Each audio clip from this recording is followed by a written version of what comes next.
కొన్నిసార్లు పాలసీ తీసుకునేటప్పుడు చేసిన డెసిషన్స్ అండ్ డిక్లరేషన్స్ కంటే పాలసీ తీసుకున్న తర్వాత మనకి జరిగే సిచ్యువేషన్స్ ఇంకా ఇంపార్టెంట్ గా ఉంటాయి. సో ఇది అలాంటి ఒక రియల్ స్టోరీ. సో ఈ స్టోరీ ఇలా ఇన్సూరెన్స్ కంపెనీస్ మధ్య స్విచ్ అవుతున్నప్పుడు జరిగింది. ఇది ఒక ఫ్యామిలీ స్టోరీ. ఇది వాళ్ళ హోప్ అండ్ హెల్ప్లెస్నెస్ గురించి వచ్చిన స్టోరీ. దాంతో పాటు కన్ఫ్యూజన్ నుండి క్లారిటీగా ఎలా మారిందో ఆ స్టోరీ. సో ఇన్సూరెన్స్ సిస్టమ్ అనేది మనం ఎక్స్పెక్ట్ చేసిన విధంగా రెస్పాండ్ అవ్వకపోయినా రైట్ సపోర్ట్ ఉంటే రిజల్ట్ ఎంత డిఫరెంట్ గా ఉంటుందో మనకి చూపించే స్టోరీ.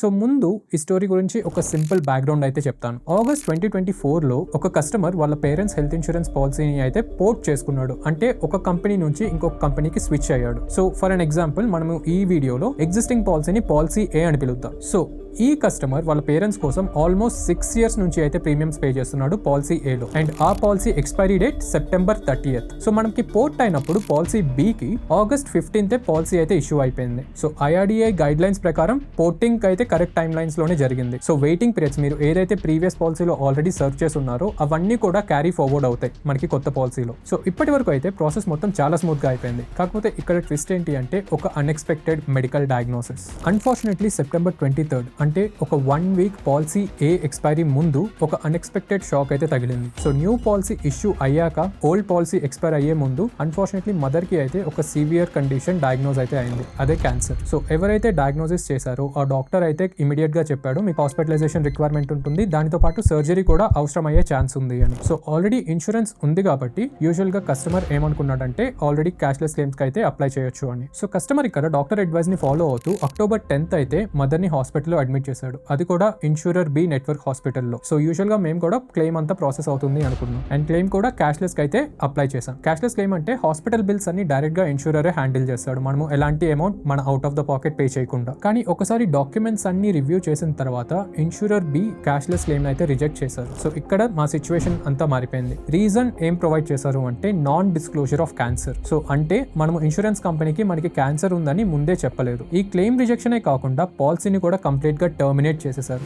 అంటే మనకి ఇంకా ఫ్యూచర్ లో కూడా పాలసీని రిన్యూ చేసుకునే ఛాన్స్ లేకుండా అయిపోయింది. సో ఇన్సూరర్ ప్రకారం వాళ్ళ లాజిక్ ఏంటి అంటే మనకి ఆల్రెడీ ఒక ప్రీ ఎగ్జిస్టింగ్ కండిషన్ ఉన్నప్పటికీ కూడా ప్రపోజల్ టైంలో అంటే అప్లికేషన్ ఫిల్ చేస్తున్న టైంలో ఎలాంటి ఇన్ఫర్మేషన్ అయితే ఇన్సూరెన్స్ కంపెనీకి ఇవ్వలేదు అని. సో ఈ మూమెంట్ లో ఫ్యామిలీకి మెడికల్ స్ట్రెస్ తో పాటు ఇన్సూరెన్స్ సైడ్ నుండి కూడా చాలా షాక్ అయితే ఎదురైంది. సో ఈ టైంలో ఎంటర్ అయింది డిటో క్లెయిమ్స్ టీమ్. సో ఇక్కడ మా ఇన్వాల్వ్మెంట్ ఏంటి అంటే మేమైతే స్టెప్ బై స్టెప్ మొత్తం అనలైజ్ చేసాం ఈ సిచ్యువేషన్ ని. సో మా ఫస్ట్ స్టెప్ ఏంటి అంటే ఫస్ట్ క్లయింట్ ని కామ్ చేయడం అండ్ రీఅష్యూరెన్స్ అయితే ప్రొవైడ్ చేశాం. సో తర్వాత వాళ్ళ దగ్గర ఉన్న ప్రతి డాక్యుమెంట్ షేర్ చేయమని అడిగాం. అండ్ ఆ డాక్యుమెంట్స్ లో కన్సల్టేషన్ రికార్డ్స్ అంటే ఫస్ట్ ఎప్పుడు అసలు కన్సల్ట్ అయ్యారు డాక్టర్ ని, డయాగ్నోస్టిక్ రిపోర్ట్స్ ఎలా ఉన్నాయి, బయోప్సీ డీటెయిల్స్, సో ఇవన్నీ కూడా తీసుకున్నాం. దాంతో పాటు టెస్ట్ డేట్స్, అసలు ఏ డేట్స్ లో మనకి టెస్ట్ అయితే చేశారు అని. సో అన్ని డాక్యుమెంట్స్ ని లైన్ బై లైన్ అయితే రివ్యూ చేశాం. And the most important thing the critical time line clarity. అసలు టైమ్ లైన్ ఏంటి ప్రాసెస్ అన్నిటికీ ఫుల్ గా అయితే అనలైజ్ చేశాం. ఓవరాల్ గా ఇంత రీసెర్చ్ చేసిన తర్వాత ఒక ఇంపార్టెంట్ పాయింట్ బయటపడింది. ఫస్ట్ కన్సల్టేషన్ ఏదైతే ఉందో అదే మనము ఒకసారి పాలసీకి అప్లై చేసిన తర్వాత జరిగింది, పాలసీ ఇష్యూ అయిన తర్వాత జరిగింది. అంటే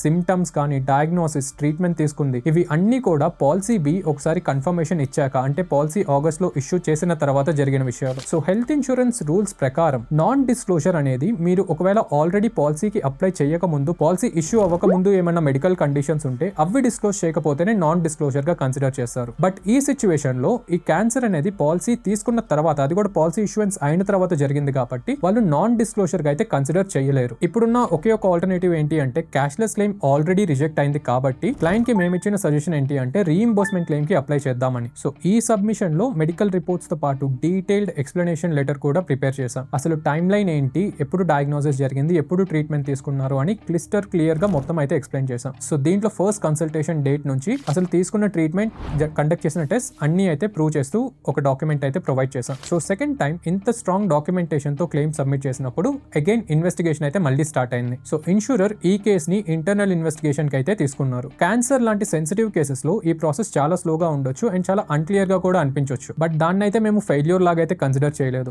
ఆల్మోస్ట్ 2 months వరకు కంటిన్యూస్ ఫాలో అప్స్ అయితే చేసాం ఇన్సూరెన్స్ కంపెనీతో. అండ్ అంతేకాకుండా ఏ చిన్న అప్డేట్ వచ్చినా కూడా క్లయింట్ ని లూప్ లో అయితే ఉంచాం. ఎందుకంటే కమ్యూనికేషన్ గ్యాప్ వస్తే ఇంకా ఎక్కువ స్ట్రెస్ పెరుగుతుంది కాబట్టి. సో ఓవరాల్ గా క్లయింట్ ఒక్కడే స్ట్రగుల్ అయ్యే సిచ్యువేషన్ రాకుండా బ్రిడ్జ్ లాగా యాక్ట్ చేసాం insurance company company and insured member తో. సో ఫైనల్ అవుట్కమ్ ఏంటి అంటే ఇన్సూరర్ ఈ కేసుని మెరిట్ బేసిస్ లో కన్సిడర్ చేశారు అండ్ ఎంటైర్ హాస్పిటలైజేషన్ కాస్ట్ ని మాత్రం రీఇంబర్స్మెంట్ బేసిస్ లో సెటిల్ కూడా చేశారు. క్యాన్సల్ అయిపోయింది అనుకున్న పాలసీని రీఇన్స్టేట్ చేశారు. సో ఫ్యామిలీకి ఇది ఒక హ్యూజ్ రిలీఫ్. పర్మనెంట్ రిజెక్షన్ కేసుని కూడా కంప్లీట్ గా రివర్స్ అయింది కాబట్టి. సో ఈ స్టోరీ ఎందుకు ఇంపార్టెంట్ అంటే ఈ కేసులో మేము జస్ట్ క్లెయిమ్ సెటిల్మెంట్ కి ఫైల్ చేయటమే కాదు, అక్కడే ఆగిపోకుండా ఫ్యాక్ట్స్, డాక్యుమెంట్స్ అండ్ ఎంపతితో ఒక ఫెయిర్ అవుట్కమ్ కోసం అయితే ఫైట్ చేశాం. సో డిటో అంటే ఎగ్జాక్ట్లీ అదే, we stand for that. Policy కొనేటప్పుడు అడ్వైస్ మాత్రమే కాకుండా మీకు ఫ్యూచర్ లో ఎలాంటి రిక్వైర్మెంట్ ఉన్నా కూడా ఈవెన్ క్లెయిమ్ టైంలో కూడా ఇలాంటి సపోర్ట్ అయితే ప్రొవైడ్ చేస్తాం. మా డిటో ప్రామిస్ సింపుల్, మీరు ఒకవేళ డిటో ద్వారా పాలసీ తీసుకుంటే మీకు అన్బయాస్డ్ అడ్వైస్ అయితే ప్రొవైడ్ చేస్తాం. దాంతో పాటు free life time claim settlement support కూడా ఉంటుంది. మీ ఫార్మ్స్ ఫిల్ చేయడం వరకే కాకుండా ఎలాంటి ఎస్కలేషన్స్ ఉన్నా, డెడ్ ఎండ్స్ ఉన్నా కూడా మీతో అయితే మేము తోడుంటాం. సో మీ ఫ్యామిలీ కోసం కూడా మీరు ఒక హెల్త్ ఇన్సూరెన్స్ పాలసీ తీసుకోవాలి అనుకుంటే డిస్క్రిప్షన్ లో ఉన్న లింక్ తో అడ్వైజర్ తో 1-on-1 కాల్ అయితే బుక్ చేసుకోండి. ఈ వీడియో మీకు హెల్ప్ఫుల్ అనిపిస్తే please like, share and subscribe. And ఇలాంటి మరిన్ని వీడియోస్ కోసం డిటో ఛానల్ అయితే సబ్స్క్రైబ్ చేసుకోండి. నెక్స్ట్ వీడియోలో మళ్ళీ కలుద్దాం. Until then happy insurance hunting.